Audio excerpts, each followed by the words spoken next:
गणेशाय नमः।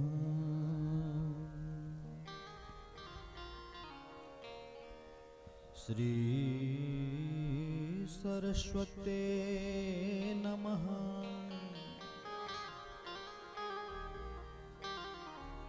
श्री सद्गुरु चरण कमलेभ्यो नमः।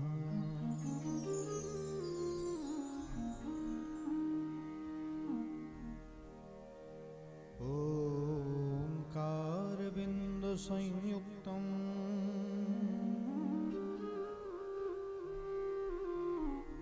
नित्यं ध्यायन्ति योगिनः।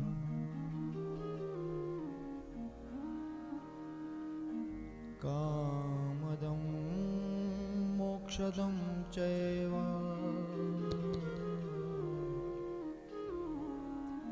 ओंकाराय नमो नमः।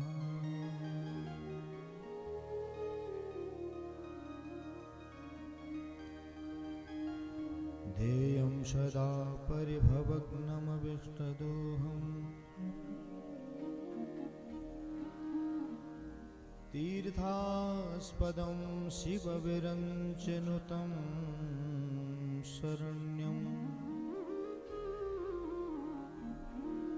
वृत्यार्तिहं प्रणतपालभवाब्धिपोतं वन्दे महापुरुषते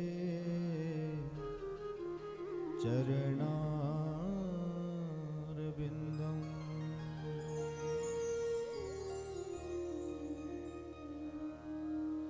कृष्ण त्वदीय पदपङ्कज पंजरान्ते अद्येव मे विशतु मानसराजहंसा।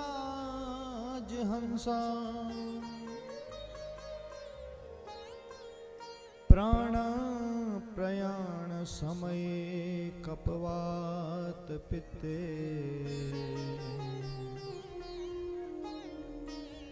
कंठावरोधन विधो स्मरणं कुतस्ते।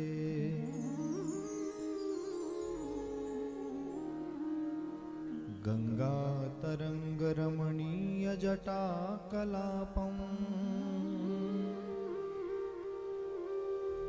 गौरी निरंतर विभूषित वाम भागे। नारायणं प्रियमनङ्गमदापहारम्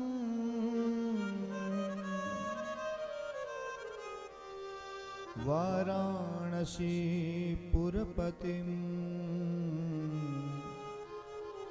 भज विश्वनाथम्।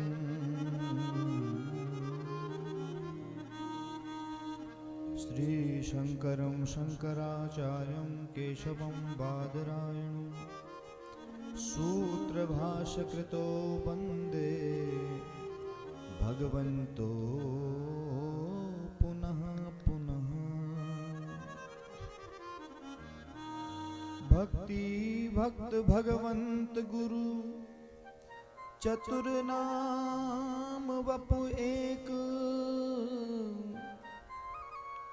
तिनके पद वंदन किए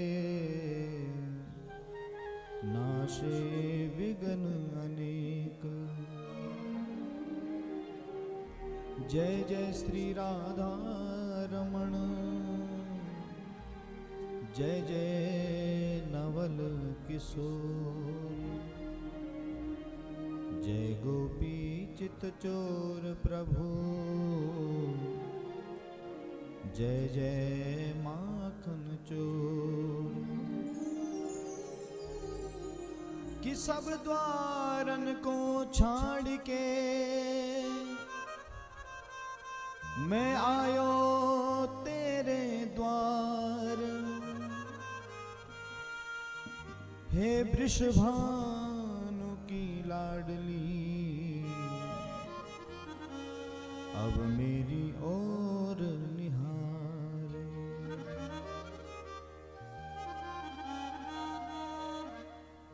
गंगा मेरी स्वामिनी, मैं गंगा जी को दास,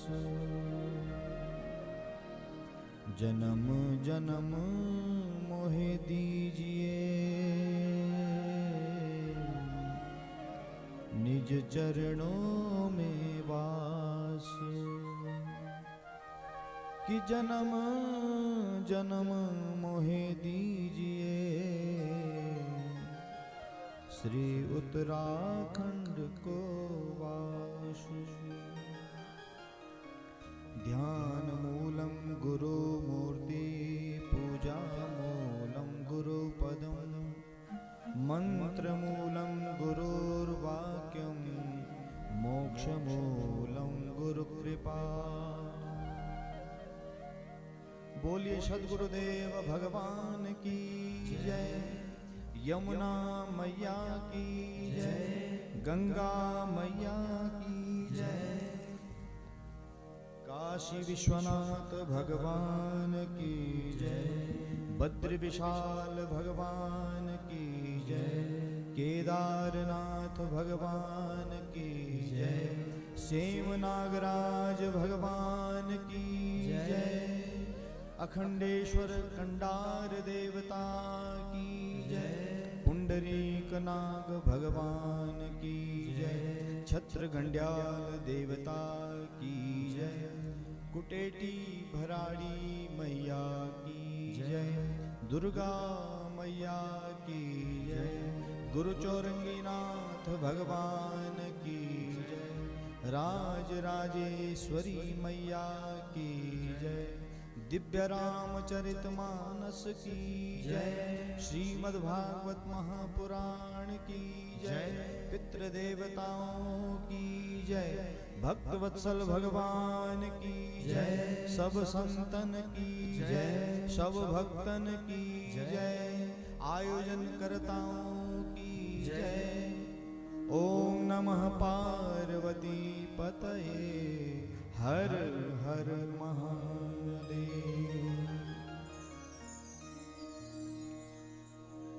आइए भगवान की दिव्यमयी कथा गंगा में हम सभी लोग अवगाहन करेंगे। उससे पूर्व दो क्षण हरि नाम का आश्रय लें, प्रभु का मंगलमय नाम का ध्यान करते हुए पुनः हम भागवती गंगा में गोता लगाएंगे। ओम मंगलम ओंकार मंगलम,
सेवा करे भाव से।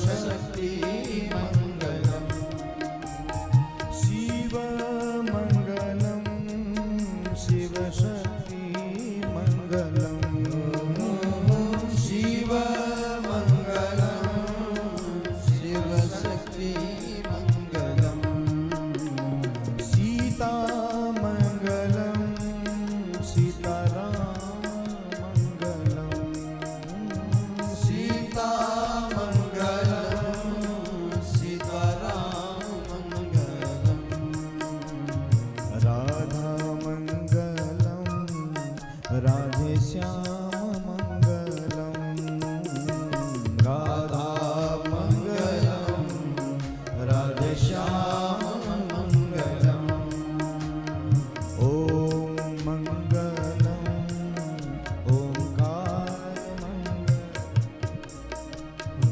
ओम मंगलम ओंकार मंगलम ओम मंगलम ओंकार मंगलम ओम मंगलम ओंकार मंगलम ओम मंगलम ओंकार मंगलम ओम मंगलम ओंकार मंगलम हरि बोल।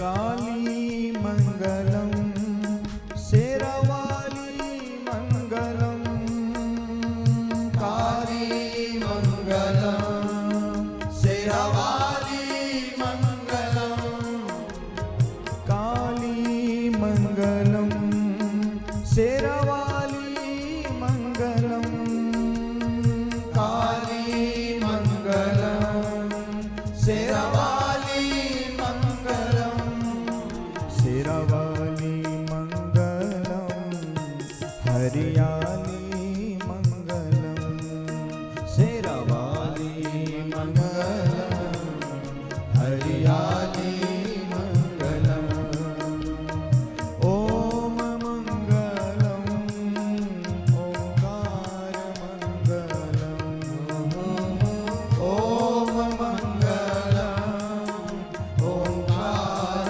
मंगलम ओम मंगलम ओंकार मंगलम ओम मंगलम ओंकार मंगलम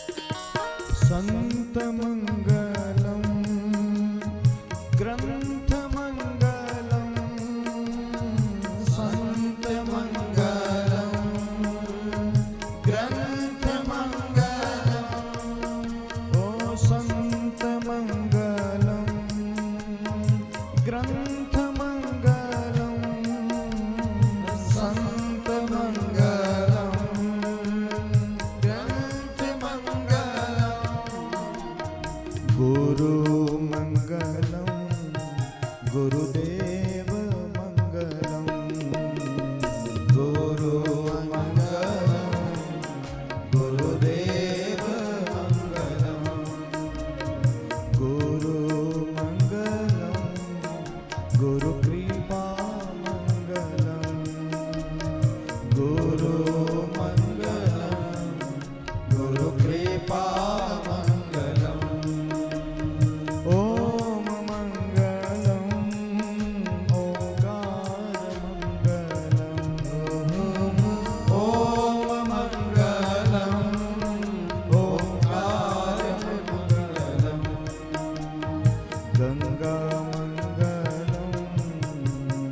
यमुना मंगलम गंगा मंगलम यमुना मंगलम ओम मंगलम ओंकार मंगलम ओम मंगलम ओंकार मंगलम ओम मंगलम ओंकार मंगलम ओम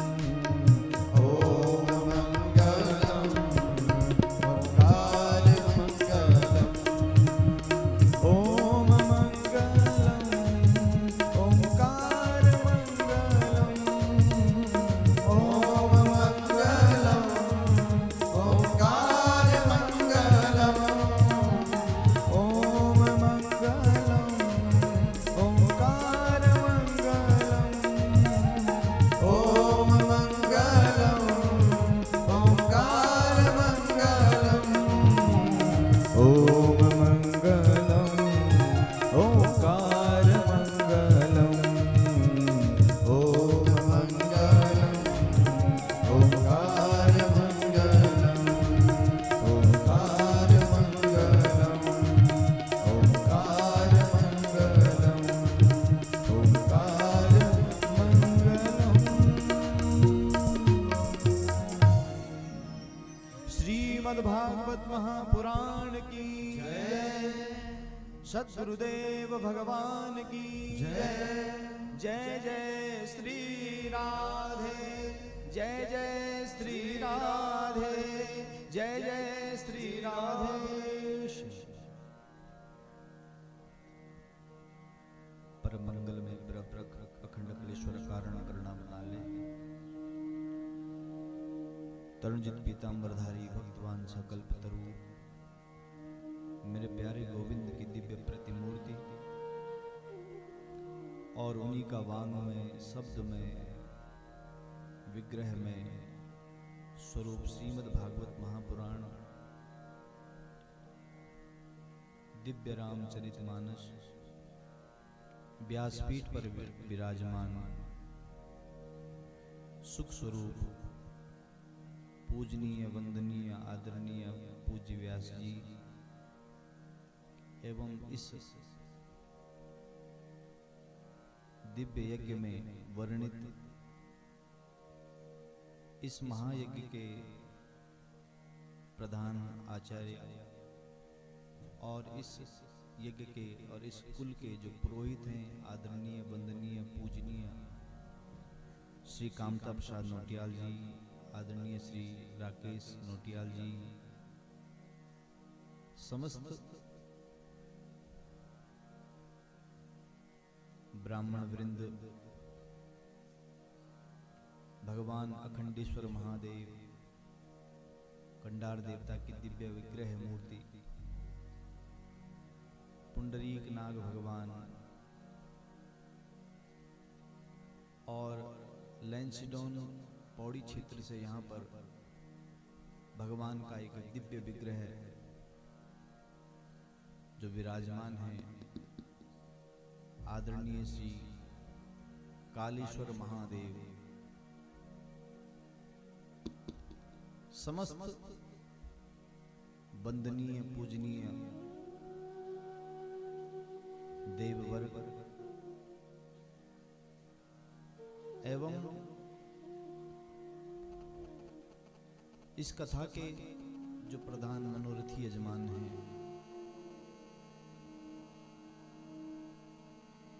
आदरणीय पूज्य माता पुष्पा देवी जी, उनके सुपुत्र आदरणीय विवेक भट्ट जी, समस्त भट्ट परिवार एवं सनातन दिव्य सद्भाव मंडल,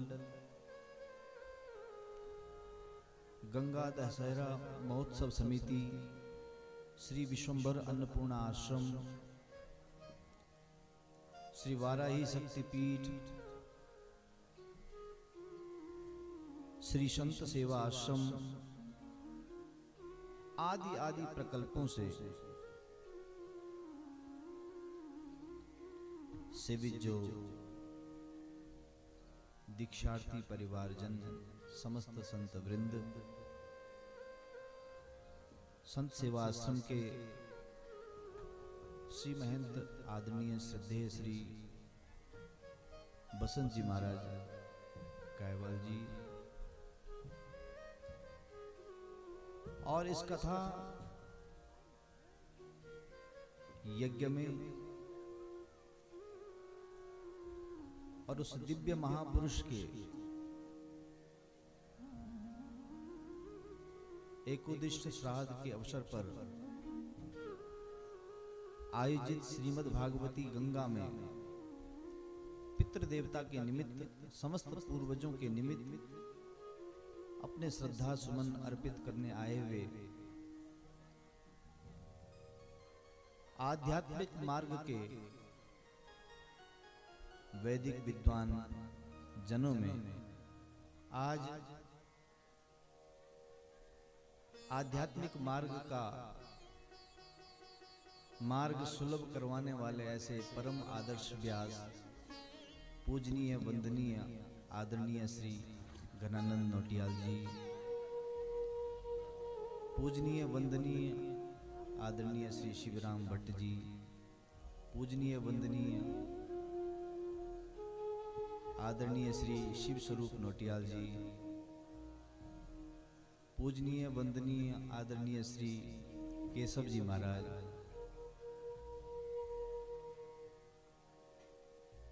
आदि जितने भी समस्त विद्वान जन विराजमान हैं, आदरणीय वंदनीय श्री नरेश मधवाण जी, पूज्य गुरुदेव से जुड़े हुए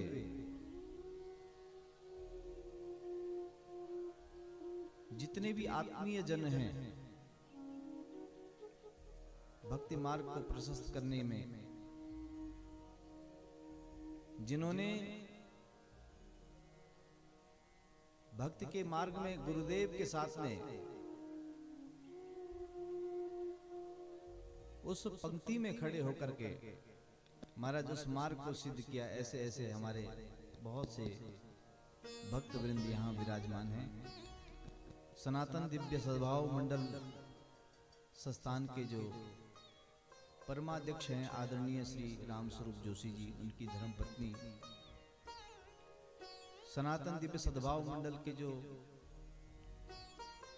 सचिव हैं आदरणीय श्री सत्य प्रसाद नौटियाल जी, और सनातन दिव्य सद्भाव मंडल के कोषाध्यक्ष आदरणीय श्री वंदनीय श्री हरीश जी सेमवाल जी, भटवाड़ी क्षेत्र से, और पूज्य गुरुदेव के बचपन के सखा जो आध्यात्म मार्ग को महाराज मार्गावलंबन करते हैं, और साथ ही साथ जिन्होंने शिक्षा के कार्य में अपनी सेवा दी है और अब अपने यजमान कर्म को निवृत्त करते हैं, ऐसे आदरणीय श्री पूजनीय श्री सद्य रामचंद्र जी, कल रात्रि की बेला में जिन्होंने श्रद्धा सुमन अर्पण करने के लिए पूज्य गुरुदेव की महिमा को रात्रि के समय में गायमान कर रहे थे, जीवन काल लगा दिया सैन्य क्षेत्र में, और जब उत्तरार्ध अवस्था आई तो उत्तरार्ध अवस्था में पूरे सनातन धर्म की सेवा के लिए संलग्न रहते हैं, ऐसे आदरणीय राम सिंह राणा जी, आदरणीय श्री अर्जुन सिंह जी, देहरादून क्षेत्र से यहाँ पर जो सनातन दिव्य शक्ति मंच की जितनी बहनें हैं उन सभी को वंदन करते हुए, और जितने भी भद्र पुरुष भगवान की इस भक्ति धारा में आप प्लावित होते हैं, ऐसे समस्त भद्र पुरुषों के चरणों में नमन करता हुआ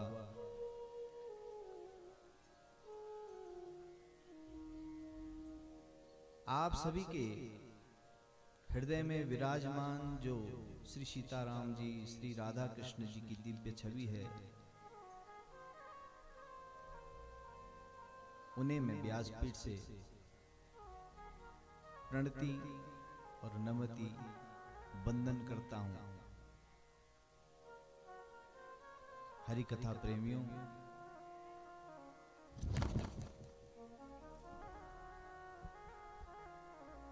आध्यात्म मार्ग का सबसे सुलभ और सरल साधन है भगवान का नाम,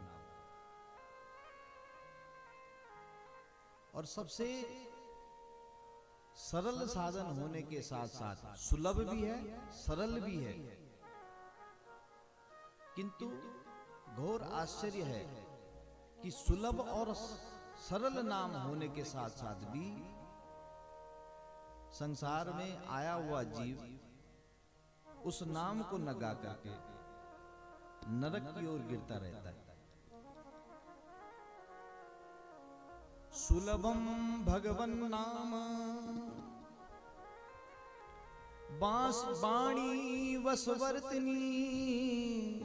भगवान का नाम सुलभ है और वाणी उसका गायमान कर सकती है, वाणी उसका रसस्वादन ले सकती है, किंतु तदपि नरके यान्ति तदाश्चर्यम किमं महत्। फिर भी नरक में गिरते जा रहे हैं। लेकिन जो आध्यात्म मार्ग में आकर के सत्संग सरोवर में सारा बोर हो जाता है, उसके लिए यही संसार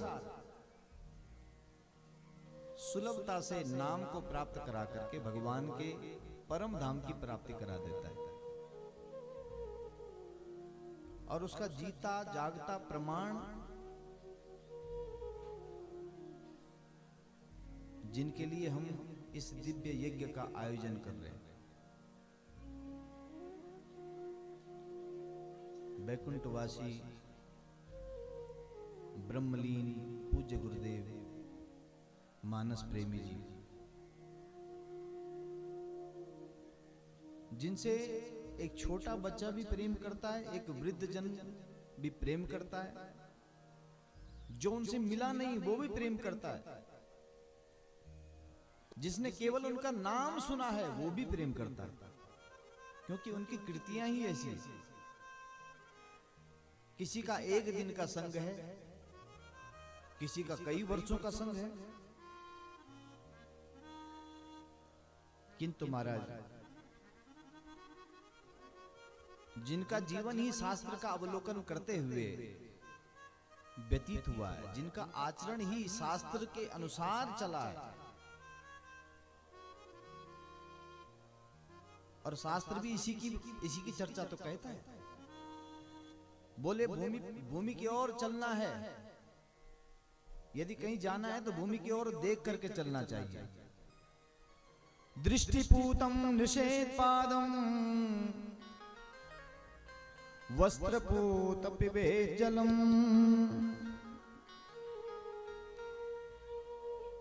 शास्त्रपूतम वदेत वाक्यम मनः पूतम समाचरे।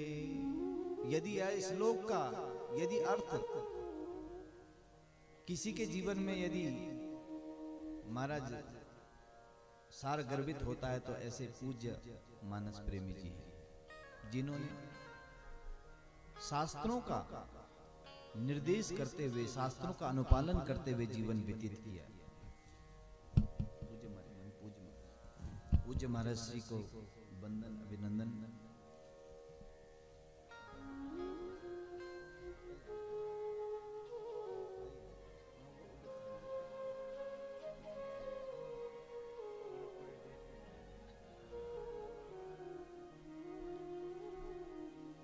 इसलिए जीवन में शास्त्रों का अवलोकन किया भी और कराया भी, और केवल बाहरी आवरण से नहीं, महाराज जो कहा उसे सिद्ध किया। आप सभी को ज्ञात है, पूज्यपाद गुरुदेव ने जीवन का जब अंतिम वाक्य कहा तो वह क्या था? चैतन्य धारा का मंत्र, श्री कृष्ण चैतन्य प्रभु नित्यानंद, हरे कृष्ण हरे राम राधे गोविंद, श्री कृष्ण चैतन्य प्रभु नित्यानंद, हरे कृष्ण हरे राम राधे गोविंद, श्री कृष्ण चैतन्य प्रभु नित्यानंद, हरे कृष्ण हरे राम राधे गोविंद, हरे कृष्ण हरे राम राधे गोविंद, हरे कृष्ण हरे राम राधे गोविंद। सदा से प्यार श्रीमद् भागवती कथा, यस्या श्रवण मात्रेण हरिचित्तं समाश्रये। जिसका जीवन ऐसा व्यतीत हुआ हो और जीवन का श्रीमद् भागवत के महाराज द्वितीय स्कंद के प्रथम अध्याय के 6वां जो मंत्र है, जन्मलावह परह पुंसाम अन्ते नारायण स्मृति। जन्म हमारा तभी सार्थक है जो अंतिम में भगवान का नाम निकल पड़े महाराज मुंह से। तो यह केवल वाक्यार्थ नहीं होना चाहिए, यह केवल यह व्यवहार में होना चाहिए, और इसे सिद्ध किया है पूज्य महाराज श्री ने। न भूतो न भविष्यति।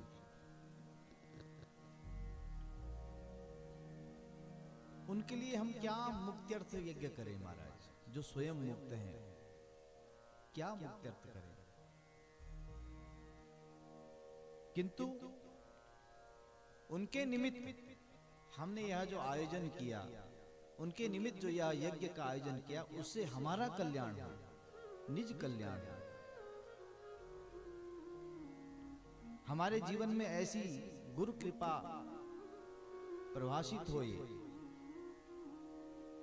उसके लिए हम बार बार प्रार्थना करें महाराज, बार बार प्रार्थना करें। क्योंकि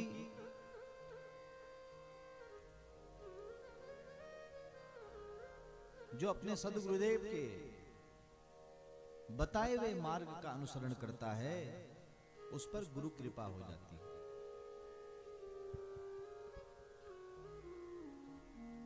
अपने गुरु की रहमत का जिसे एहसास होता है,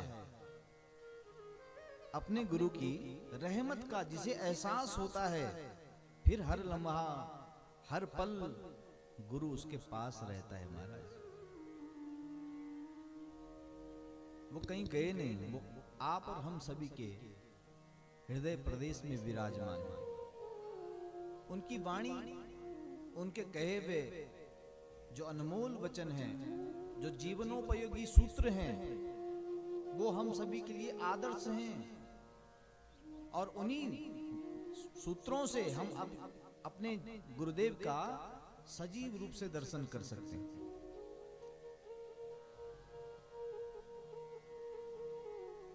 तो जिसके जीवन में गुरु कृपा होती है महाराज, उसके जीवन में भगवान कृपा हो जाती है। क्योंकि संत कृपा पहले है।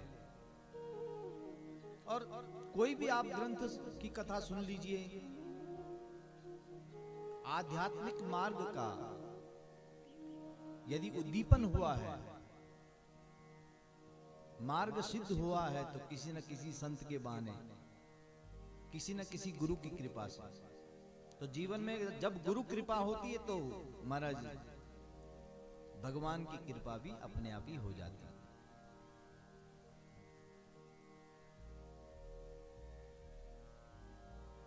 तो यह गुरु कृपा है महाराज।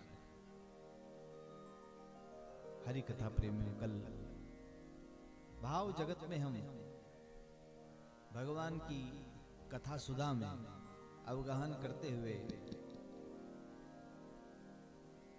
भगवान के प्रौंगण अवस्था की जो लीला है उन लीलाओं का अनुगहन कर रहे थे और उन लीलाओं का दर्शन करते हुए भगवान ने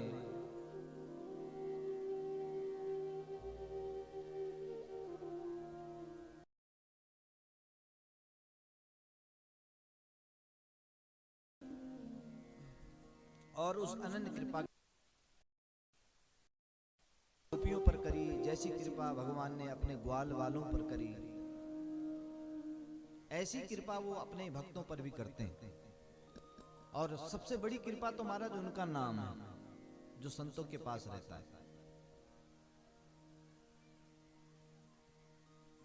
और उस नाम के सहारे से महाराज वो संत दयालु होते हैं, बड़े कृपा करने वाले। पूज्य महाराज श्री के लिए कितना देखिए, पूज्य गुरुदेव समर्पण भाव था सभी संतों का, जो उन पर हमेशा उनका प्रेम, हमेशा उनका वात्सल्य महाराज उड़ेला करते थे। ऐसे हमारे आदरणीय वंदनीय पूज्य स्वामी बलदेवानंद जी महाराज, बड़ा ही प्रेम भाव आपका पूज्य महाराज श्री के प्रति बार बार रहा, बार बार आपका स्नेह, बार बार आपका प्यार उनको मिलता रहा और आप समय समय पर उनका मार्ग जीवन में संत बार बार आकर के महाराज उसके मार्ग को प्रशस्त करते हैं, उसका जीवन तो धन्य है महाराज।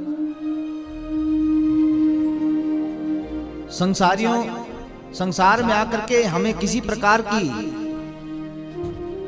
माया में हम विभ्रम न होए, माया में हम फंसे ना, उलझे ना, उसके लिए बार बार गुरु और संत आकर के हमें मार्ग सिद्ध करते रहते हैं। क्योंकि जो ज्ञानी जन होते हैं उनके पास ज्ञान तो है, लेकिन उन ज्ञानी जनों के पास भक्त आकर के अपना प्रेम का संपुट लगा देते हैं। और वही संपुट कल हम श्रवण कर रहे थे। उद्धव जी महाराज ब्रजधाम में ब्रज गोपियों को भगवान कृष्ण की प्रेरणा से महाराज उन्हें समझाने के लिए गए, लेकिन खुद समझ करके आ गए थे समझाने। सोचा बोले वो ब्रज ग्वालन जो है वो गवानन, उनको क्या मैं ज्ञान दूं, वो क्या समझते हैं निर्गुण निरुपाधिक पर ब्रह्म क्या होता है। यह सोच करके वो ब्रज धाम में गए तो थे, लेकिन महाराज ब्रज में आकर के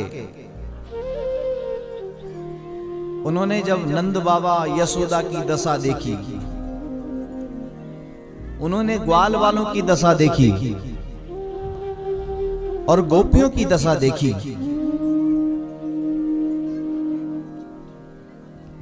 तो महाराज रात भर तो उन्होंने नंद बाबा के पास केवल कृष्ण की चर्चा करी, केवल कृष्ण के विषय में ही महाराज पूरी रात बीत गई थी।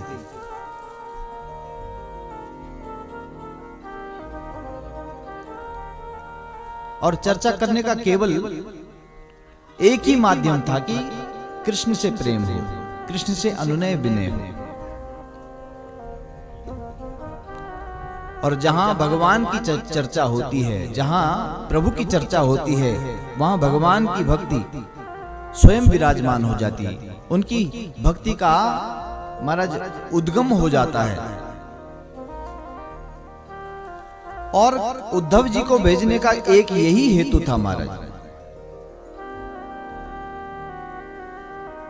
किंतु प्रातःकाल जब वो सूर्योदय के समय यमुना के जल में स्नान करने के लिए गए, वापस आते हुए उन्होंने देखा कि कुंज में एक स्थान पर कुछ गोपियां विराजमान हैं और वो गोपियां एक दूसरे से चर्चा कर रही हैं, एक दूसरे से बात कर रही हैं। एक गोपी कह रही, बोले कृष्ण, बोले सखी, आज रात को मुझे स्वप्न में वह कृष्ण दिखा और वह स्वप्न में दिख करके हम कुंज में बैठे थे और वहां झूला डला हुआ है, उस झूले पर हम बैठे थे और बाकी सभी सखियां उस पर हिंडोला लगा रही थी। किसी एक सखी ने पूछा, बोले राधा, क्या तुम्हें कृष्ण की याद नहीं आती? क्या तुम्हें कृष्ण का स्वप्न नहीं होता? राधा ने कहा, बोले बहनों, अरे तुम तो बड़ी भाग्यवान हो, तुम्हें कम से कम वहां स्वप्न में तो दिखता है, किंतु जब से वह बैरी हमसे दूर गया है ना, न जाने यह निद्रा भी हमारी बैरी बन गई, तब से यह नींद आती ही नहीं, और जब नींद आएगी नहीं तो स्वप्न कैसे होंगे, कैसे स्वप्न दिखेगा? गता निंद्रा बैरिणी,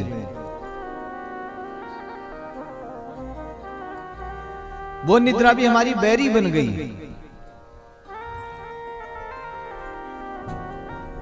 किंतु भगवान का स्नेह का बंधन है इन सभी गोपियों के साथ में, और उस बंधन के स्वरूप में ये सभी गोपियां करुण भाव से भगवान को पुकारती हैं। महाराज,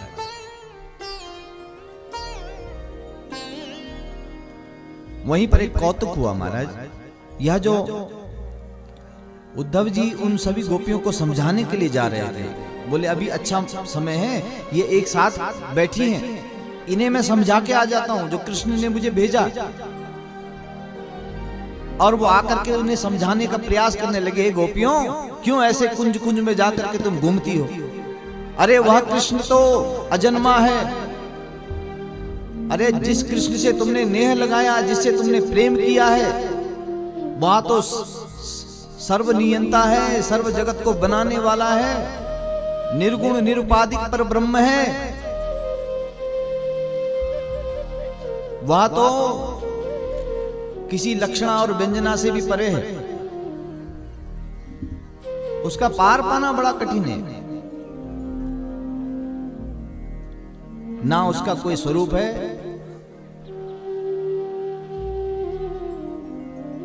बहुत प्रकार से बोले तुमने अपना मन जो उस पर लगाया है, बेकार में ऐसे उलझन में मत फंसो, और अपने घर में बैठ करके अपने गृहस्थ धर्म का निर्वहन करो, और घर पर ही बैठ करके उसका भजन करो। ऐसे वनों में कुंज में जाकर के क्यों घूमती हो? उसी समय एक भंवरा आया, और भंवरा आकर के महाराज एक गोपी के पास, जो प्रधान गोपी श्री राधा है, उसके पास आकर के महाराज वो चरणों में बैठ गया। मानो वो भंवरा यह कहना चाह रहा हो,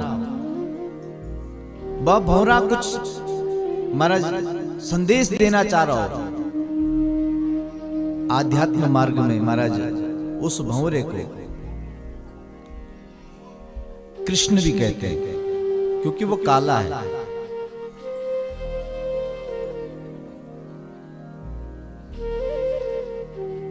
तो उस भंवरे को देख करके महाराज आज श्री राधा ने उलाहना देना प्रारंभ किया। मधुप कितब बंदो मास प्रसाद सपत्न्या, कुछ बुलित माला कुमकुमस्माश्रुभिर्नः, वह तो मधुपतिस्तन माननीनां प्रसादम, यदु सदसि विडम्ब्यं यस्य दूतस्वमीदृक्। अरे भंवरे, जैसा तू काला है ऐसे तेरा स्वामी भी काला है, तू कपटी है, और तू मेरे पास आकर के, मेरे पैरों के पास आकर के स्पर्श कर रहा है। जा, दूर जा, मेरे पास मत आ। क्या दिखाना चाहता तू पास आकर के? अरे तेरे जो यहाँ लंबी लंबी मूछ है ना, उस भंवरे की जो महाराज मुखमंडल पर जो पराग लगा है, उस पराग का जो सुगंध है, उस सुगंध का वो मानो यह दिखाना चाहता कि मैं कितने कितने पुष्पों का रस लेकर के उन पुष्पों की जो सुगंध है, उस सुगंध से महाराज वह प्रेरित करना चाहता हो। बोले जा जा, हमें मत दिखा।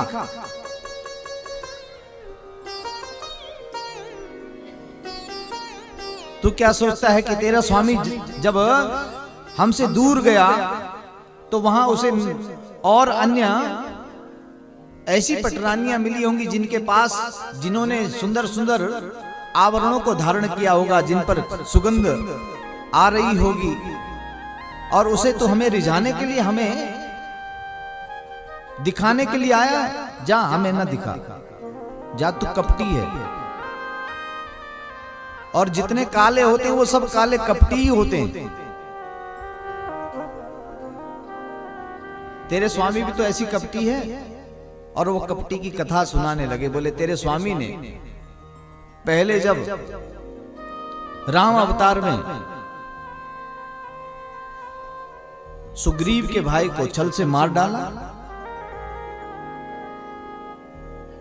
और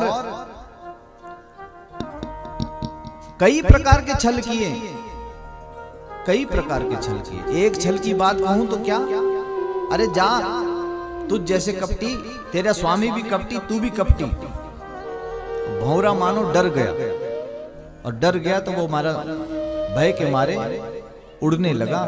किंतु जैसे वो उड़ने लगा तो उसी समय श्री राधा और अन्य गोपियां मानो, अरे बोले लगता है इसे बुरा लग गया, ठहर जा ठहर जा। क्या बुरा मान गया? बोले या तो हमारे अपने प्रेमी के प्रति जो प्रेम का जो चरमोत्कर्ष है वो यही है कि प्रेमी चाहता है अपने प्रेमी को किसी प्रकार का कोई कष्ट ना हो, और इसलिए वो बार बार चिंताग्रस्त रहता है, उसके व्याकुल हो गई। अरे भंवरे, तू उड़ रहा है तो जाकर के तू अपने स्वामी से ये सब मत कहना। अरे बहुत दिनों से ही मन में ये बात थी, इसलिए हमने उस बात को कह दिया। उद्धव ने आकर के जब उन सभी को समझाने लगे, किंतु महाराज उद्धव जी की बात पर आज राधा जी ने ऐसा परम गुह्य ज्ञान दिया। बोले हे उद्धव, तुम कह रहे हो कि अपने मन को तुम ऐसे ना लगाओ, ऐसे ना भटकाओ। हमारे पास मन कोई ज्यादा थोड़ी है, एक तो मन था वो हमने कृष्ण में लगा दिया। हे उद्धव, मन ना भये 10-20, एक हत्यो सो गयो श्याम संग। एक तो था वो, अब तो श्याम को दे दिया। अब तो राधा ईस उधो, मन न भये 10-20।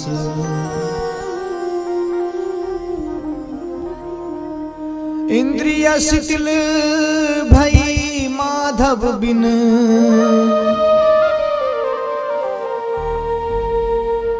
इंद्रिय शिथिल भई माधव बिन,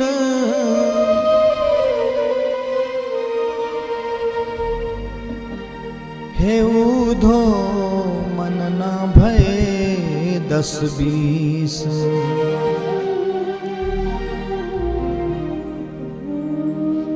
उद्धव, एक तो मन है और वो हमने तुम्हारे स्वामी को दे दिया है। बस अब तो हम तब से बेमन बनी है। कृष्ण तन कृष्ण मन, कृष्ण ही हमारो धन। आठों याम उधो हमें, कृष्ण ही सो काम है। अब हमें और कुछ नहीं चाहिए, केवल कृष्ण ही हमारे रोम रोम में बसा है। अरे तुम यदि सोच रहे हो कि उस ग्वाले कृष्ण को हम इतना प्रेम करते हैं, तो उस ग्वाले से मिलने के लिए हम एक दिन में 10 बार जा सकती हैं, क्योंकि वृंदावन से मथुरा की दूरी ज्यादा नहीं है। एक दिन में 10 बार जा सकते हैं। किंतु वह जो हमारा जो प्रेमी है, वह तो हृदय प्रदेश में विराजमान है, हृदय में विराजमान है। इसलिए आज वो कृष्ण के लिए विरह के गीत गा रही है महाराज। और वृंदावन की उस रेणु में महाराज, जिस रेणु में भगवान ने अपने पैर से चल चल करके लीला करी, वन वन में जाकर के लीलाएं करी, उस वन लीला के से वह जो रेणु है वो पवित्र बनी है। उस रेणु में उद्धव जी महाराज 6 महीने तक लौटने लगे, 6 महीने तक। और वहां की लताओं में, वहां की औषधियों में महाराज वो कुंज कुंज में आज भगवान कृष्ण के लीला का दर्शन करने लगे। ये उद्धव जी महाराज पर श्री राधा जी ने भक्ति सुधा का जब पान कराया, उस भक्ति सुधा का पान करा के वह उद्धव जो ज्ञानी था, प्रेमी बन गया है महाराज। और इस प्रकार प्रभु ने उद्धव जी महाराज पर बड़ी कृपा बरसाई है। और उस कृपा से उद्धव जी उस ब्रज रेणु का आस्वादन करके जब लौटने लगे, तो महाराज अभिनंदन और वंदन करने लगे ब्रज में वास करने वाली इन सभी गोपियों का।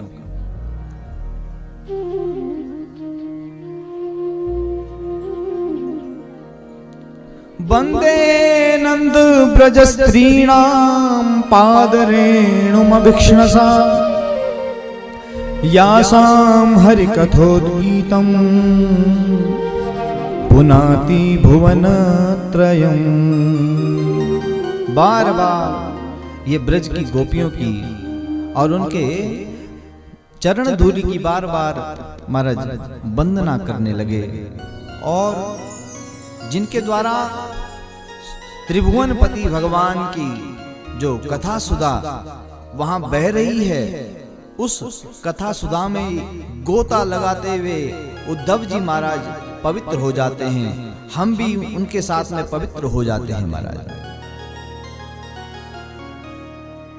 राधे राधे गोविंद गोविंद राधे, राधे राधे गोविंद गोविंद राधे।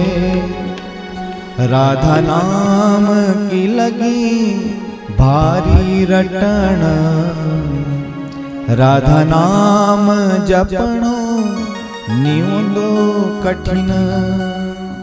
और उस राधा राधा का चिंतन करते हुए आज उद्धव जी महाराज जब लौटे, तो लौट करके ठाकुर के पास कहने लगे, बोले प्रभु तुमने ठीक नहीं किया। अरे जो तुमसे जो प्रेम करने वाली ये सभी गोपियां हैं, बार बार तुम्हारा चिंतन कर रही हैं, बार बार तुम्हें याद करती हैं, तुम्हें याद कर करके रो रही हैं। अरे वृंदावन में रहने वाली जो गैयाएं हैं, वो गैया भी जब घास को अपने मुख में डालती हैं तो उसका निगलना और उगलना दोनों भूल जाती है, भूल जाती है, सब कुछ उल्टा फुल्टा हो जाता है। इसलिए प्रभु ये ठीक नहीं किया। भगवान बड़े प्रसन्न होने लगे, बोले जिसलिए इनको भेजा था, जिस कार्य के लिए भेजा था, वो कार्य तो हो ही गया। बोले उद्धव जी आपको इसीलिए तो भेजा था ब्रजधाम में, और ब्रजधाम में जाने का हेतु यही था बोले आंख बंद करके देखो। जैसे आंख बंद करी तो महाराज क्या देखते हैं कि वहीं निकुंज में भगवान उन्हीं गोपियों के संग में विराजमान है और सुंदर लीला हो रही। सुंदर महाराज उस लीला के अंतर्गत निकुंज लीला में सभी आनंद के साथ में महाराज उस लीला का दर्शन पान कर रहे हैं। उद्धव जी महाराज ने उस लीला को देखा और आनंदित होकर के महाराज वह रुदन करने लगे, आंखों से अश्रुपात प्रेमाश्रु बहने लगे। और जब से उद्धव जी महाराज को वह प्रेम का मार्गावलंबन करवाया, तब से उन्हें केवल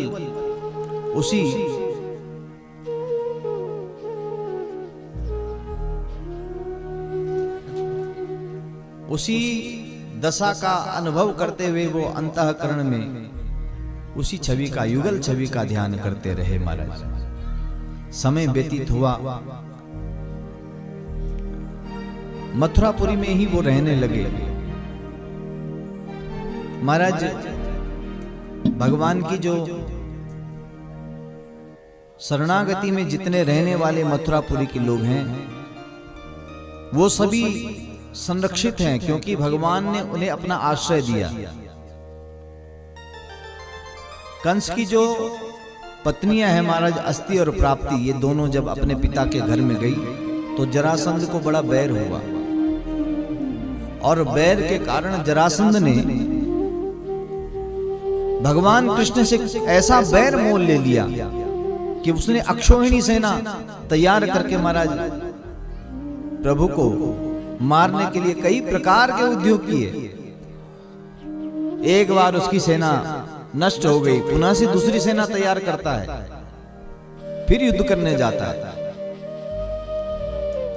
किंतु इसका उत्तम लक्षण क्या था महाराज कि यार इसने कभी हार नहीं मानी, फिर से ये दूसरी सेना तैयार करता है और उस अक्षोहिणी सेना को लेकर के जब पुनः युद्ध करने जाता है तो 17 बार इसने चढ़ाई करी, किंतु 17 बार यह पराजित हुआ। 18वीं बार इसने अक्षोहिणी सेना को लेकर के जब गया तो उसी समय एक कालेवन नाम का भी म्लेच्छ, वो भी भगवान से युद्ध करने के लिए जाता है। और उस युद्ध भूमि में भगवान ने जब देखा, बोले एक और कालेवन आ रहा है, एक और या जरासंध आ रहा है, तो भगवान उस युद्ध भूमि का त्याग करके रणछोड़ बन गए महाराज। बोले रण छोड़ रहा है भगवान की। और वह कालेवन भगवान के पीछे पीछे दौड़ने लगा। भगवान एक गुफा में जाकर के प्रविष्ट हुए, जहां देखा कि वहां देवासुर संग्राम में एक मुचकुंद नाम का राजा वह आराम कर रहे, दीर्घ निद्रा को प्राप्त हुए। क्योंकि देवासुर संग्राम में जब उन्होंने देवताओं की सहायता करी तो देवताओं ने उनसे वरदान मांगने को कहा, तो उन्होंने वरदान में मांगा, बोले महाराज मैं तो बड़ा थक गया हूं, इसलिए मुझे लंबी निद्रा चाहिए, मुझे कोई निद्रा से जगाए ना। तो उन्हें वरदान मिला के बोले तुम्हारी निद्रा से जो जगाएगा वो भस्म हो जाएगा। भगवान कृष्ण इस बात को जानते थे, इसीलिए वो उस गुफा के अंदर प्रविष्ट हुए, अपना पीतांबर उतारा और मुचकुंद जी महाराज के ऊपर वह जैसे ही उड़ा दिया, स्वयं किसी शिलाखंड के पीछे जाकर के छिप गए। और जैसे ही वह कालेवन म्लेच्छ आकर के अपने पाद का, पैरों का प्रहार करते हुए बड़े अपशब्दों का प्रयोग करने लगा, तो महाराज मुचकुंद महाराज की निद्रा भंग हुई और उनकी क्रोधाग्नि में यह कालेवन दग्ध हो गया। भगवान ने मुचकुंद महाराज पर बड़ी कृपा बरसाई। जैसे इस गुफा से बाहर आने लगे तो गुफा के बाहर महाराज वो जरासंध खड़ा है, तैनात है अपने अस्त्र और शस्त्रों को लेकर के। भगवान उस गुफा के पहाड़ पर ही, पर्वत पर ही चढ़ने लगे और देखते ही देखते भगवान ने महाराज वहां से सीधे द्वारिकापुरी में जाकर के एक सुंदर नगरी को बसाया और वहां जितने भी अपने संबंधी थे उन सभी को वहां पर ले जाकर के उनकी रक्षा करने लगे। भगवान की 25 वर्ष की अवस्था है और वो द्वारिकाधीश राजा बन गए। सुखदेव जी महाराज राजा परीक्षित को भगवान के विवाहों के वर्णन सुनाते हैं। बोले 8 प्रकार के उनके विशेष विवाह हुए हैं अष्टपट रानियों के संग में। उनमें एक विवाह राक्षसी विधान से हुआ। राजा आसीद विस्मको नाम विदर्भाधिपतिर्महान् तस्या 5 भवन पुत्रा कन्यका च वराननः। भीष्मक है महाराज जो विदर्भ देव के अधिपति हैं, जिनके नगर का नाम कुंडिलपुर है। इनकी 5 संतानें हैं और जिनमें एक सबसे छोटी कन्या भी है महाराज, जिसका नाम रुक्मणी है। सबसे बड़े पुत्र का नाम रुक्मी है। ये रुक्मी शिशुपाल और दुर्योधन का सखा है, किंतु कृष्ण से बैर रखता है। भगवान कृष्ण से बैर रखने के कारण एक विडंबना हुई कि जो राजा हैं भीष्मक, वो चाहते हैं कि उनकी कन्या का विवाह द्वारिकाधीश कृष्ण से हुए, किंतु यहां महाराज रुक्मी चाहता है कि उनकी बहन का विवाह शिशुपाल के साथ में हुए। और उसने रिश्ता भी तय कर दिया। एक दिन रुक्मी को जब अपने पिता से यह बात कहने लगे तो रुक्मिणी ने सुन लिया कि मेरा विवाह संबंध कहां जोड़ दिया गया। बोले चेदी नरेश दमघोष पुत्र शिशुपाल के साथ में। बोले यह तो ठीक नहीं है। अपनी भाभी से जाकर के कहा तो भाभी ने कहा बोले एक काम कर, एक पत्र लिख। और आज वो पत्र लिखा तो एक सुंदर पत्र लिखा है महाराज। आज तक ऐसा पत्र कभी लिखा ही नहीं गया। और उस पत्र को, उस प्रेम पत्र को जाकर के एक ब्राह्मण के पास दिया और कहा बोले जाकर के तुम जल्दी जाना, द्रुत गति में जाना और द्वारिकाधीश को यह पत्र दे देना। जैसे ही महाराज भगवान की उस सभा में जाकर के वो ब्राह्मण पहुंचे तो उन्होंने वह पत्र जैसे ही दिया तो उस पत्र को देते ही कहने लगे, बोले ब्राह्मण आप बताओ क्या है इसमें लिखा। तो उन्होंने उस पत्र के द्वारा रुक्मिणी की जो भावना थी महाराज, उस संपूर्ण भावना को कहा। श्रुत्वा गुणान् भुवन सुंदर श्रृण्वतान्ते निर्विश्य कर्ण विवरेर्हरतोंगतापम् रूपं दृशां दृशिमताम् अखिलार्थलाभम् त्वय्यच्युतापि विचति चित्रमपत्रमं ते। हे गोविंद, आपके गुणों का गुणानुवाद सुनने के बाद आपकी छवि, आपकी महिमा मेरे हृदय में विराजमान हो गई और मैंने आपको पति रूप में वर्ण कर लिया। बस अब तो मेरे स्वामी आप हैं। किंतु मेरे भाइयों ने मेरा रिश्ता कहीं और तय कर दिया। ऐसा न हो कि सिंह के भाग को कोई सियार ले जाए। इसलिए आपसे निवेदन है कि आप समय से आकर के मेरा हाथ थाम लेना। और इस प्रकार उन्होंने महाराज मां भगवती के पास आने के लिए कहा। बोले जाकर के तुम मेरे प्रभु की कृपा बरसाना और मेरा हाथ थाम लेना। महाराज समय पर आकर के मेरा हाथ थाम लेना। भगवान ने महाराज रुक्मिणी की बात को सुना और रुक्मिणी की बात को सुन करके प्रभु समय से आकर के महाराज रुक्मिणी को वर्ण किया है और रुक्मिणी का हरण किया है। बोल रुक्मिणी मंगल भगवान की जय। रुक्मिणी मंगल भगवान की जय। और तब जाकर के जब द्वारिकापुरी में रुक्मिणी को महाराज लेकर के गए तो वहां भगवान का सुंदर विवाह हुआ है महाराज। वृंदावन मकरंद है, रसिक करत रसपान, दुल्हन प्यारी राधिका और दूल्हा श्याम सुजान। ऐसे वर को क्या वरूं जो जन्मे और मर जाए, वरिये गिरधर लाल को चुड़लियो अमर बह जाए। और इस प्रकार विवाह उत्सव मनाया जाने लगा रुक्मणी का। आज रुक्मणी की मेहंदी भी हुई और मेहंदी के साथ में विवाह भी हुआ महाराज। और सबके साथ इस प्रकार वह दिव्य उत्सव मनाया जाने लगा। आइए हम सभी रुक्मणी का वह दिव्य मंगल उत्सव मनाएं प्रेम के साथ में।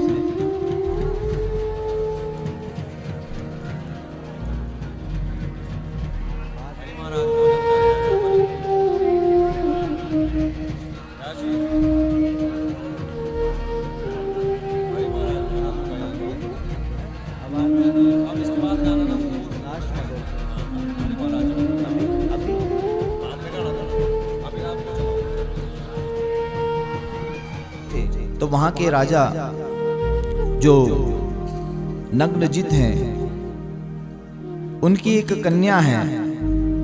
उस कन्या के लिए स्वयंवर रचा गया और उस स्वयंवर में शर्त रखी गई कि जो एक रस्सी से 7 बैलों के नाकों को नथ देगा, उसके साथ में मैं अपनी कन्या का विवाह करूंगा। ऐसी शर्त रखी, ऐसी प्रतिज्ञा रखी गई महाराज। और भगवान ने एक रस्सी से 7 बैलों के महाराज नाकों को नथ दिया। इसलिए सत्या देवी के साथ में भी भगवान का एक और विवाह हुआ। श्रुतकीर्ति की एक पुत्री है जिसका नाम है भद्रा। इसके साथ में भी भगवान ने 7वां विवाह किया। भगवान का जो 8वां विवाह हुआ, मध्य प्रदेश की कन्या है जिसका नाम लक्ष्मणा है। लक्ष्मणा के साथ में हुआ। 8 उनकी पटरानियां हुई महाराज।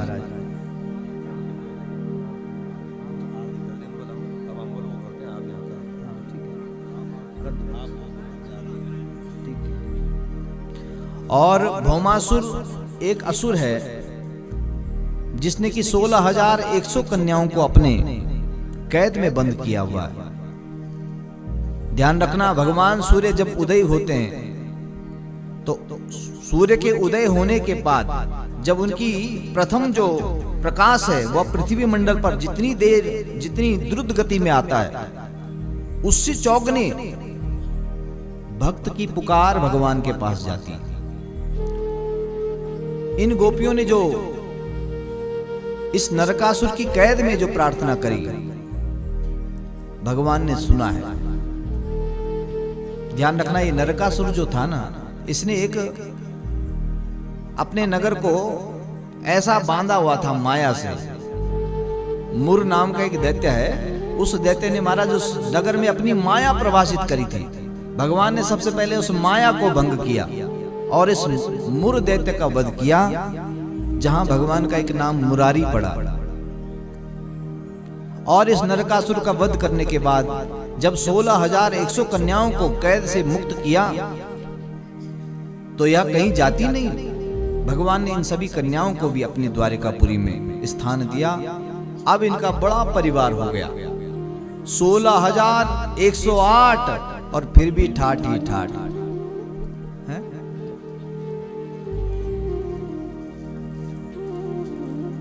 हमारे महाराज हम तो एक विवाह करते हैं और एक ही विवाह में महाराज कई की गृहस्थी डगामोल हो जाती है, डगमगा जाती है एक विवाह से है। आरती के लिए प्रतीक्षारत है, यही तो है संसार।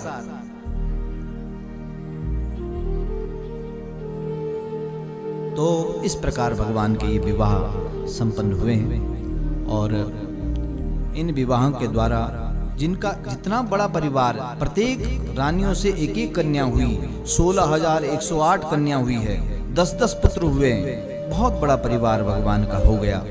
महाराज भगवान ने सोचा, बोले जब मैं इस संसार से जाऊंगा तो मेरा परिवार ही इस संसार में न जाने कितनों को कष्ट देना शुरू कर देगा। श्रीमद् भागवत के 10वें स्कंद में सुदामा चरित्र आया है महाराज। एक ब्राह्मण की कथा आई है, सब जानते हैं। सुदामा जो है वो एक वृत्ति है, और सुदामा जो है ब्राह्मणों का एक चरित्र है महाराज, कि भगवान जीवात्मा और परमात्मा का जब मिलन होता है तो वह भक्त भगवान का मिलन का प्रसंग ही सुदामा चरित्र है महाराज।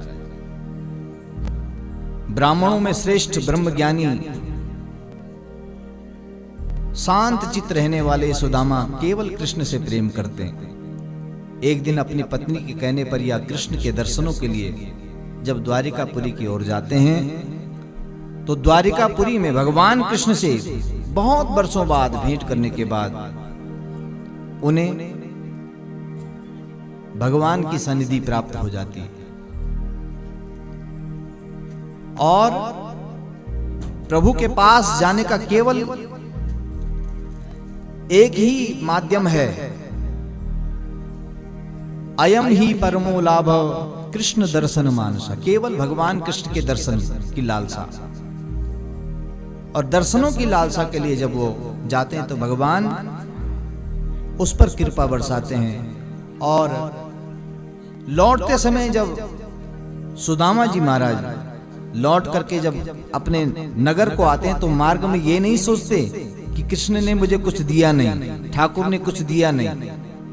ऐसी निस्वार्थ वृत्ति से महाराज जीवन यापन करने पर जैसे ही वो अपने नगर में पहुंचा, देखा वहां बड़ा विशाल भवन खड़ा है महाराज।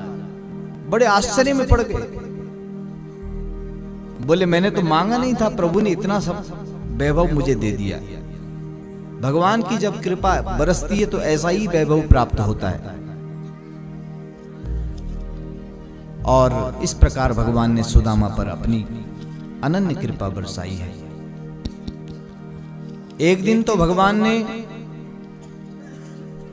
अपने ही नगर में कुछ ब्राह्मणों को बुलाया, आमंत्रण दिया, और उन ब्राह्मणों में दुर्वासा मुनि भी थे महाराज। और दुर्वासा मुनि जब वह चतुर्मास का दर्शन करने आए हुए संतों ने एक जगह बैठ करके साधना रत कर रहे थे, उसी समय जामवंती का एक पुत्र है जिसका नाम सांब है। यह सांब बड़ा उच्छृंखल था महाराज, और इसने परीक्षा लेने के लिए स्वरूप बनाया, कन्या का स्वरूप बनाया, स्त्री का रूप बनाया, शरीर पर वस्त्रों को लपेटा, और उन संतों के पास जाकर के महाराज उनकी परीक्षा लेने के लिए कई प्रकार के कुतर्क करने लगे। बोले महाराज इस कन्या का, इस स्त्री का, इस युवती का पहला पुत्र होगा या कन्या होगी। बार बार जब इस ऐसा ही प्रश्न करने लगे तो दुर्वासा जी क्रोधित हुए और उन्होंने क्रोध अग्नि में आकर के कहा, अरे दुष्ट, बोले तुम्हारे इस कन्या से ना तो कन्या होगी ना पुत्र होगा। अरे पापी, ये दुष्ट, तुम्हारे कुल का नाश करने वाला एक मूसल उत्पन्न होगा। वो चरणों में गिर पड़े, भयभीत हो गए। बोले महाराज हम तो केवल आपसे ऐसे ही परिहास कर रहे थे। बोले परिहास करने के लिए भी तुम्हें संत मिले क्या? चरणों में गिर पड़े। पर क्या करें, अब तो संतों का जो वचन होता है वो कभी मिथ्या होता नहीं। जैसे उन्होंने वो वस्त्र हटा करके देखा तो बड़ा मूसल का टुकड़ा उत्पन्न हुआ। उन्होंने घिसने के बाद हमारा छोटा टुकड़ा बच गया। जो उसका रस बहा उससे महाराज वहां बड़ी नुकीली नुकीली घास उत्पन्न हो गई, और वो बाकी जो छोटा टुकड़ा जो घिसा नहीं गया वो उन्होंने समुद्र में जाकर के फेंक दिया, और समुद्र में एक मछली ने उसे निगल लिया। एक जरा नाम का ब्याध है, जो ब्याध रोज जाता तो शिकार खेलने के लिए, लेकिन आज मछली पकड़ने के लिए आया। और जब मछली पकड़ने आया तो महाराज मछली पकड़ते ही वही मछली आज उसके कांटे में फंसी। घर पर आकर के जैसे उस मछली का पेट चीरा तो उससे महाराज वही मूसल का टुकड़ा जो था, वो मूसल का टुकड़ा मिला, और आज इसने अपनी तीर पर लगा करके जैसे ही वह वन की ओर गया तो वन की ओर जाते ही प्रभु उनके परिवार के जो स्वजन हैं, जितने भी यदुवंशी हैं, वो सभी महाराज बड़े अपेय पदार्थों का भक्षण करने लगे। उनकी मति मलिन हो गई सांप के बस, एक दूसरे को मारने लगे। यहां तक कि भगवान कृष्ण द्वारिकाधीश को भी वो अपशब्द कहने लगे।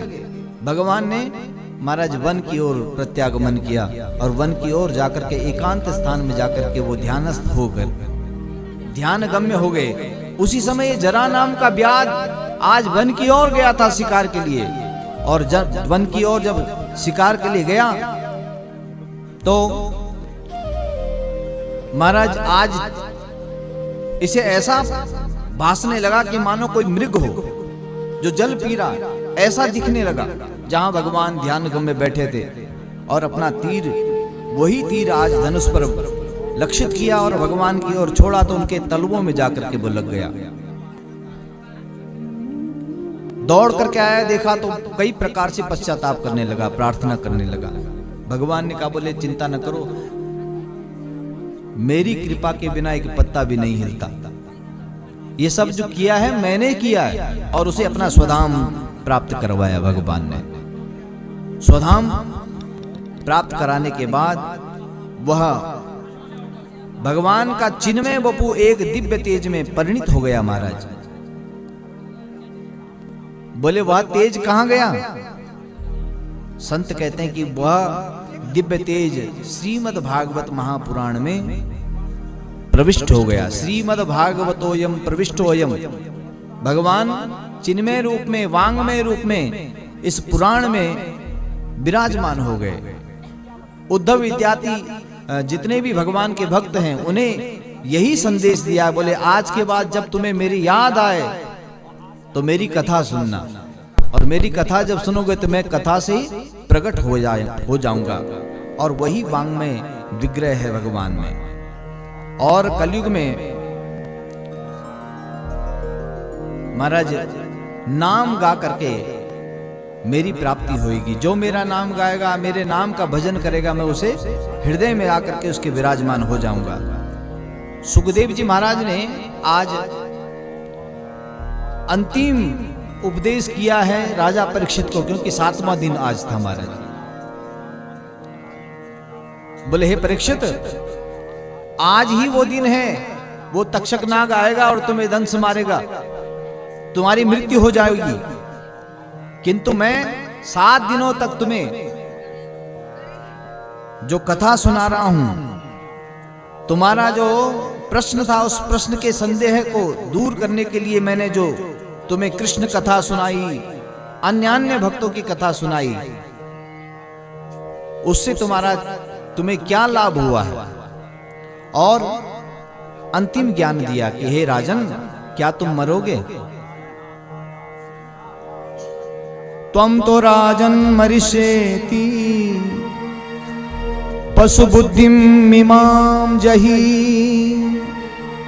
हे राजन, अपनी पशु वृत्ति को त्याग दो, तुम मरने वाले नहीं हो, मरता तो शरीर है। जैसे कोई स्वप्न देखता है कि मैं मर गया, किंतु महाराज ये संसार भी ऐसे ही स्वप्नवत है।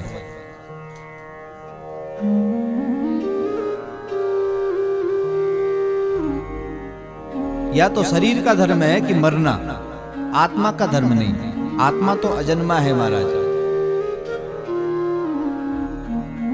घड़े के नष्ट हो जाने पर उस घड़ा का जो घटाकाश है वह उस दिव्य महाकाश में आकर के लीन हो जाता है, महाकाश में मिल जाता है महाराज। ऐसे ही आत्मा परमात्मा में विलीन हो जाती है। इसीलिए तुम परम धाम के प्राप्त हो। भगवान की दिव्यमयी कृपा तुम पर है। इसीलिए सुखदेव जी महाराज का पूजन करने के बाद सुखदेव जी महाराज को विदा किया, और विदा करने के बाद परीक्षित जी महाराज तो पहले ही मुक्त हो गए थे। तक्षक नाग आया और उसने महाराज दंश भी मारा, किंतु महाराज उसके दंश से उन्हें कोई कष्ट नहीं हुआ, कोई पीड़ा, कोई वेदना नहीं हुई, क्योंकि वह स्वयं मुक्त थे महाराज। और भगवान के सायुज्यता को वो प्राप्त हो गए थे। जीवन में जिसकी संत कृपा हो जाती है, गुरु कृपा जिसके जीवन में हो जाती है, उसे किसी प्रकार की कोई पीड़ा, कोई वेदना नहीं होती, वह तो स्वयं सिद्ध हो जाता है। इस प्रकार महाराज जी सिद्ध हो गए। जन्मेजय जी ने अपने पिता के दुख के कारण दुखी होकर के सर्प यज्ञ किया, और सर्प यज्ञ करके महाराज सारे नागों को वो मारने लगा, जिससे कि स्वयं साक्षात देवगुरु बृहस्पति उनके पास आए और उन्होंने आकर के उन्हें समझाया। बोले, हे जन्मेजय, एक सर्प के कारण तुम्हारे पिता की मृत्यु हुई, किंतु तुमने बदले में इतने सारे सर्पों को मार डाला, यह ठीक नहीं है। और तब जाकर के देवगुरु बृहस्पति के समझाने पर उन्होंने वह सर्प यज्ञ बंद किया। ठीक इसी प्रकार श्रीमद् भागवत की महाराज यह दिव्यमयी भक्तिमयी वैकुंठ को प्राप्त कराने वाली जो कथा है, इसके प्रत्येक स्कंद में, प्रत्येक श्लोक में, प्रत्येक अध्याय में भगवान विराजमान है। और श्रीमद् भागवत का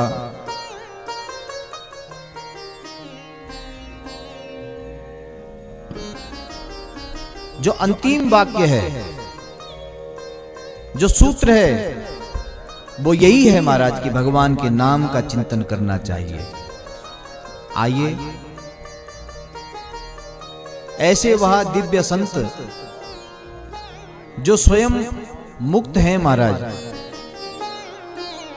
और उनके सहारे से, उनके हेतु से हम सभी अपने मुक्ति के लिए, हम सभी अपने महाराज भगवान की प्राप्ति के लिए ये सब उद्योग कर रहे हैं। उनके स्वजनों ने, उनके परिवारजनों ने यह जो दिव्य आयोजन करके अपने निज कल्याण के लिए, निज हेतु के लिए, अपने पूर्वजों के कल्याण के लिए ऐसा भव्य यज्ञ आयोजन किया।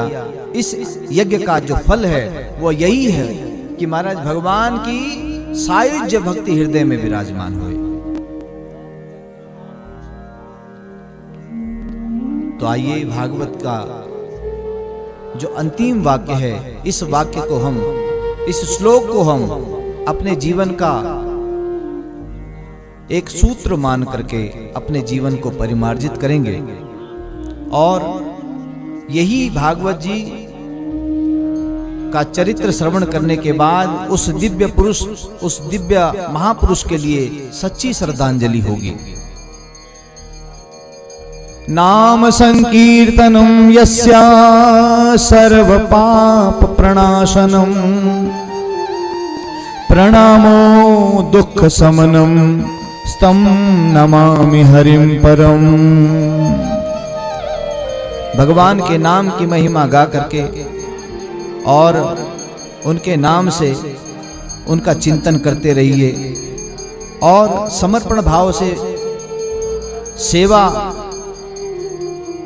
यज्ञ करते रहिए। जो ऐसा करता है उसका जीवन धन्य हो जाता है। बोलिए श्रीमद् भागवत महापुराण की।